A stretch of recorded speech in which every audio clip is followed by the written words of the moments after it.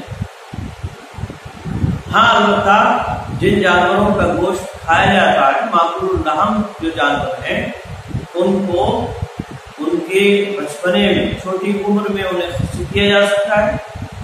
بڑے اگر ہو جائیں تو ان کا خصی کرنا بھی جائز اور درست نہیں ہوگا. انسان کو خصی ہونے سے یا خصی کرنے سے اس لیے منع ہے اور اس لیے منع کیا ہے شریعت نے کیونکہ اللہ رب العالمین نے انسان کی جو پیدائش ہوئی ہے وہ اس لیے کہ ان کی نسل بڑھتی رہے. اللہ کے نبی صلی اللہ علیہ وسلم خاص طور سے اپنی امت پر فخر کریں گے ان کی تعداد کو لے کر. جتنی زیادہ تعداد ہوگی اتنا ہی آپ کو فخر محسوس ہوگا. اب اگر کوئی آدمی خصی ہو جا رہا ہے تو یہ گویا کہ نبی اکرم صلی اللہ علیہ وسلم فخر کیسے کریں گے؟ تو یہ خصی ہونا یہ درست نہیں ہے. شریعت اسلام میں اس کی اجازت نہیں ہے کیونکہ اس سے انسانی نسل کا خاتمہ لازم آتا ہے. انسانی نسل کا خاتمہ لازم آتا ہے اور ظاہر سی بات ہے انسانی نسل یہ انسانوں کی بنائی ہوئی نہیں ہے, یہ اللہ رب العالمین نے بنائی ہے. لہذا وہی اس کا ختم کرنے والا ہو سکتا ہے. اسی کے ذریعے سے انسانی نسل ختم ہوگی. کسی اور کے ذریعے سے کوئی ختم کرنا چاہے تو یہ جائز اور درست نہیں ہوگا. آج کے لیے بس اتنا ہی. السلام علیکم ورحمۃ اللہ وبرکاتہ.